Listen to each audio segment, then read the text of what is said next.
जय हिंद, वंदे मातरम। तो जैसा कि आज से हम लोग पढ़ेंगे मैथमेटिक्स 11th-12th क्लास के लिए। अगर आप स्टेट बोर्ड में हो, चाहे किसी कंपटीशन की तैयारी कर रहे हो, कोई बात नहीं, 10 क्लास पास कर लिए हो और आपको बेसिक मैथमेटिक्स आती है, बस आप इतना ध्यान रखिए, हम लोग पूरा जीरो से पढ़ेंगे। परंतु अगर आप हमसे पढ़ रहे हैं, हमसे जुड़ रहे हैं, तो आपको एक बात का ध्यान रखना होगा। आज के समय में आप देख रहे होंगे कि अच्छे से अच्छे पढ़े लिखे लोग, उनका ग्राफ डाउन हो जा रहा है। क्यों? क्योंकि वो उनका अपने मन पर संयम नहीं है। तो हमें सबसे पहले अपने मन पर संयम करना होगा, फिर उसके बाद हमें अपनी एजुकेशन शुरुआत करनी होगी। तो आप कहीं से भी हो, किसी भी बोर्ड से हो, बस आप बने रहिए और अपने बेसिक क्लियर करते जाइए। आप देखेंगे कि आप 12th कंप्लीट करते करते किसी न किसी एग्ज़ाम को आप क्रैक कर लेंगे, जिसकी भी आप तैयारी कर रहे हैं। तो हम लोग शुरू करेंगे सीक्वेंस एंड सीरीज से, और उसके पहले हम लोग कुछ बेसिक फार्मूले हैं अलजेब्रा के, जो उसे हम जानेंगे, क्योंकि उसके बगैर हम लोग आगे नहीं बढ़ सकते। तो ये कौन कौन से फार्मूले हैं, आइए जानते हैं। पर उससे पहले जब भी हम क्लास शुरू करेंगे तो शंखनाद से शुरू करेंगे, क्योंकि जब भी आप क्लास शुरू करेंगे तो एक आपके कान में सही ध्वनि जानी चाहिए, जिससे हमारा मन अगर सभी दिशाओं में भटक रहा है तो वह एक जगह पे फोकस हो जाए। तो आइए शंखनाद करते हैं, फिर शुरू करते हैं सीक्वेंस एंड सीरीज।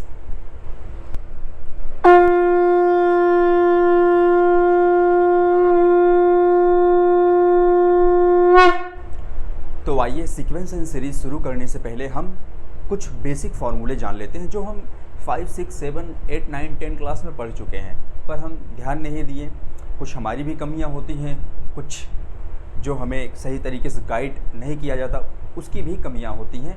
तो कोई बात नहीं, आप सही जगह पर आए हैं और आप अपने मन को एकाग्र रखिए। और आइए शुरू करते हैं। सबसे पहला कौन सा फार्मूला होता है? जो बेसिक फार्मूला होता है, नंबर 1 करेंगे, हम डालेंगे a + b का होल स्क्वायर। क्या होता है बताइए आप लोग? a² + b² + 2ab। दूसरा फार्मूला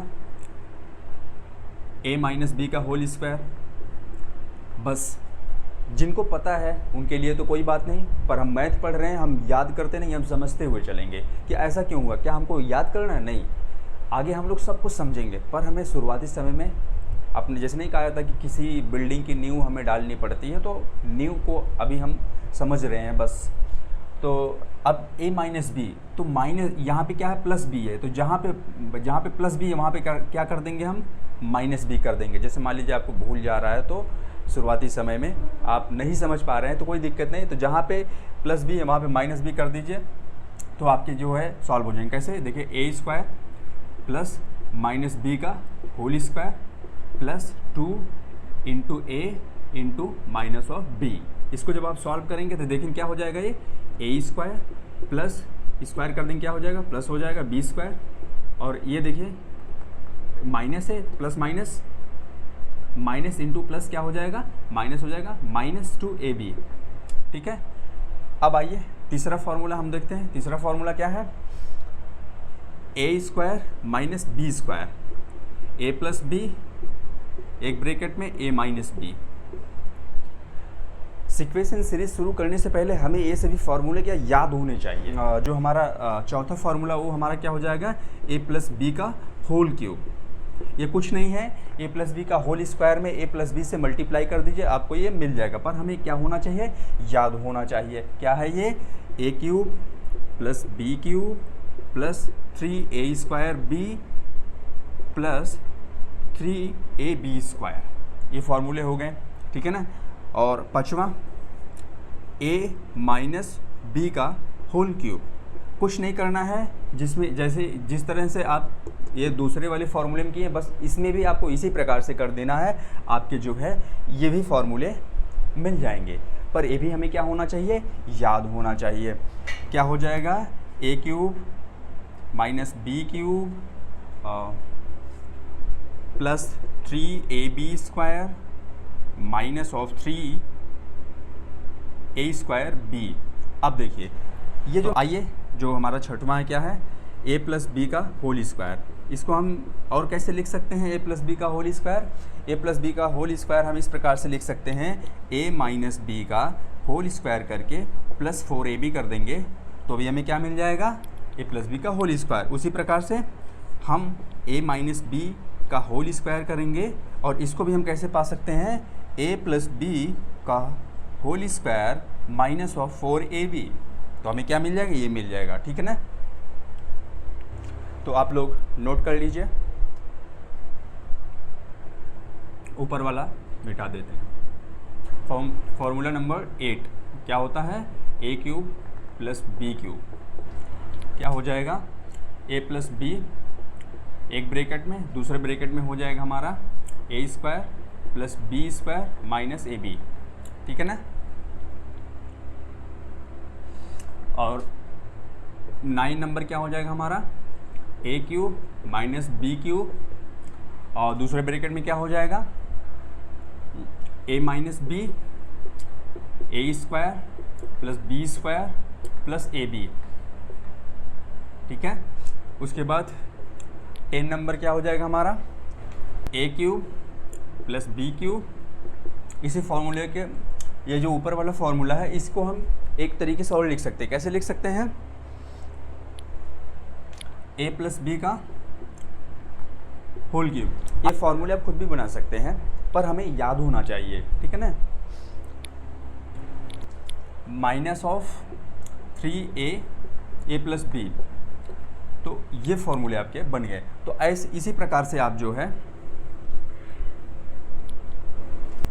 इसी प्रकार से आप 11 number a cube minus B cube, इसको जो है आप खुद बना के कमेंट करिएगा। तो ये आपके लिए क्या है, होमवर्क है, इसे बना के आप लोग कमेंट करिएगा। ठीक है। बस आप लोग बने रहिए और आप देखेंगे कि आप बेसिक पढ़ते पढ़ते कब आप टॉप लेवल पर चले जाएंगे आपको पता भी नहीं चलेगा। बस ये तो शुरुआत है, अभी हम लोग बहुत अच्छे तरीके से सभी चैप्टर को कंप्लीट करेंगे। बस आप बने रहिए साथ में। आइए फॉर्मूला नंबर 12 देखते हैं क्या है, a square plus B square plus c square minus of a b minus of b c minus of c a equal to क्या हो जाएगा, हाफ ब्रैकेट में a माइनस बी का whole square plus b minus c का whole square plus c minus a का whole square, bracket close. ये formula आपको कब समझ में आएगा, कब यूज आएगा, इस फॉर्मूला की यूज आप करेंगे डिटर्मिनेंट्स में और मैट्रिक्स में, डिटर्मिनेंट्स और मैट्रिक्स में। वैसे ही इस फॉर्मूले का यूज आप कई जगह करेंगे 11th-12th के मैथमेटिक्स में। कहीं कहीं आपको इंटीग्रेशन डिफरेंशिएशन में इसका एक्सपेंशन करना पड़ जाए, इसलिए आपको याद होना चाहिए, इसके पैटर्न याद होने चाहिए आपको। तो आइए अब हम देखते हैं फार्मूला नंबर 13। फार्मूला नंबर 13 क्या है, ये a cube plus B cube plus C cube minus of 3ab c equal to क्या हो गया। जो फॉर्मूला है अपने आप में ही एक क्वेश्चन है, ये भी आपको डिटर्मिनेंट्स में मिलेगा, जब वहाँ पे हम लोग पढ़ेंगे तब आपको समझ में आएगा कि हाँ कितना महत्व होता है। तो आइए आप देखते हैं इसको, a plus b plus c a square plus B square plus c square minus of a b minus of b c minus of c a. ठीक है। तो इन सभी फार्मूला को आप नोट कर लीजिए और याद कर डालिएगा। अगर आपको कोई भी कंपटीशन क्लियर करना है तो आपको ये सब फार्मूले याद होने चाहिए। तो आइए अब हम कुछ फार्मूले देखते हैं जो क्रॉस मल्टीप्लिकेशन के हैं। उसमें दो इक्वेशन आपको दी रहेगी, ax plus B Y plus C Z equal to 0, a1x plus B y1 plus c1z equal to 0, दूसरी इक्वेशन। तो इस प्रकार से अगर इक्वेशन दी रहेगी तो इसमें हम x और y की वैल्यू कैसे फाइंड करेंगे, तो आइए देखते हैं। इस प्रकार से हम फाइंड करेंगे x by B c1 minus b1 c equal to y ca1 minus ac1 equal to z ab1 minus a1b। इस प्रकार से जो है हम जो है x और y की वैल्यू फाइंड कर सकते हैं। क्या करना, जैसे अगर आपको x के लिए लिखना है तो आप क्या कर दीजिए, एक्स को क्या कर दीजिए, ढक दीजिए। ये डिटर्मिनेंट्स में हम लोग बहुत अच्छे से पढ़ेंगे, इसलिए यहाँ पे सिर्फ आप याद करिए, पैटर्न को याद करिए। अब देख लीजिए आप, क्या है ये BC1, क्या है BC1,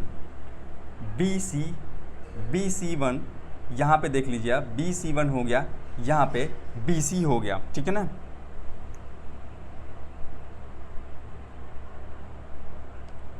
ये B1 है, सॉरी, हाँ, यहाँ BC1 है। अब y को करना है तो y को ढक दीजिए, क्रॉस मल्टीप्लाई कर दीजिए। z को लेना है, z को ढक दीजिए, इसका क्रॉस मल्टीप्लाई कर दीजिए, तो आपको ये पैटर्न मिल जाएगा। और यहाँ से आप जो है x और y की वैल्यू फाइंड कर सकते हैं बहुत आसानी से, ठीक है ना।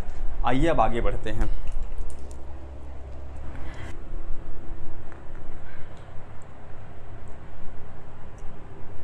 इसे हम ई मान लेते हैं, इसे मान क्या बोलेंगे, इंडिसेस, क्या बोलेंगे, इंडिसेस। सबसे पहला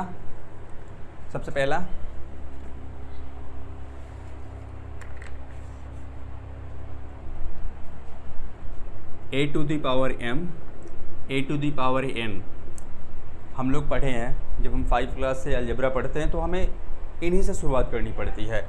और सोचिए, अगर आप वहाँ अच्छे से पढ़ लेंगे तो फिर ये काम हमेशा आएगा आपको 11 12 में, BSc में, MSc में। जब तक आप पढ़ेंगे तब तक इनका काम आपको करना पड़ेगा, ठीक है ना। आइए, तो इन्हें हम लिख सकते हैं। देखिए क्या है, बेस सेम है तो क्या करेंगे, हम पावर को ऐड कर देंगे m + n। दूसरा कौन सा फॉर्मूला है, ये मल्टीप्लिकेशन का डिवीज़न में हो जाएगा, a की पावर m बाई a की पावर n, तो क्या हो जाएगा a to the power m minus n, ठीक है ना। जो अपर पावर है माइनस लोअर पावर हो जाएगी, ठीक है ना। आप लोग बोर तो नहीं हो रहे हैं, कोई बात नहीं, ये तो भी याद करना है और आगे हम लोग पढ़ेंगे अच्छे तरीके से, क्योंकि मैथ बहुत अच्छे से लाइफ से रिलेट हो सकती है। हम लोग अच्छे तरीके से लाइफ से रिलेट करते हुए मैथ को पढ़ते हुए चलेंगे और आपको कभी भी बोरियस लगेगा ही नहीं पूरे क्लास में। अभी तो शुरुआत है, अभी आप तो बोल रहे हैं कि हम तो वही पढ़ रहे हैं जो हम 5 क्लास से पढ़ते हुए आ रहे हैं। कोई बात नहीं, ये ज़रूरी है। मान लीजिए आपको पता है और किसी को नहीं पता है, तब अब a की पावर m है और होल दी पावर n है, तो हम इसे क्या लिख सकते हैं, आपस में मल्टीप्लाई करके a m n, ठीक है ना। आपके और भी फ्रेंड हैं जिनको नहीं पता, उनके लिए आप थोड़ा सा शांत बैठिए, पेशेंस बना के रखिए। 4, अगर 4 नंबर क्या है, a की पावर माइनस n है, तो हम इसे क्या लिख सकते हैं, 1/a की पावर n। इसके ऊपर क्वेश्चन है, इसे हम इस प्रकार से क्यों लिखते हैं, क्या इसे ऐसे ही बना दिया गया, इसका कोई ऐसा प्रूफ नहीं है। अगर आपको पता है तो कमेंट करिएगा। और एक चीज़ और बता रहे हैं, कोई भी चीज़ अगर सोचने के लिए बोलेंगे आप लोगों को, तो उसे आपको नेट पे नहीं सर्च मारना है, ठीक है ना। क्योंकि अगर आप नेट पे सर्च मार लेंगे, वो आपकी मेहनत थोड़ी हुई, वो तो मेहनत हुई नेट की। आपकी मेहनत क्या हुई, आप अपने दिमाग को अगर मजबूत बनाना चाहते हैं तो इसे आप खुद ही रफ और पेन लेके सोचिएगा और इसे बनाने का प्रयास करिएगा किस प्रकार से ये प्रूफ होगा, ठीक है ना। अगला क्या है, 5वां नंबर, सिंपल सा, a की पावर 0 इक्वल टू क्या हो जाएगा, 1, ठीक है ना। अब a की पावर 0 इक्वल टू 1, इसका भी प्रूफ बताइएगा। और कुछ नहीं है, जो आप 5 क्लास में पढ़े हैं बस उसी का यूज करके आप इसको सॉल्व कर सकते हैं, ठीक है ना। तो ये रहे सभी फॉर्मूले, आप इसे याद करिएगा और इसका सारा जो है एप्लीकेशन हम आगे पढ़ेंगे। बस अब हम लोग आगे स्टार्ट करेंगे सीक्वेंस एंड सीरीज। सबसे पहले हम उसका इंट्रोडक्शन लेंगे, ठीक है ना, कि सीक्वेंस क्या होती है, सीरीज़ क्या होती है, प्रोग्रेशन कितने टाइप्स की होती हैं। फिर हम लोग आगे बढ़ेंगे क्वेश्चन को सॉल्व करते हुए। धन्यवाद।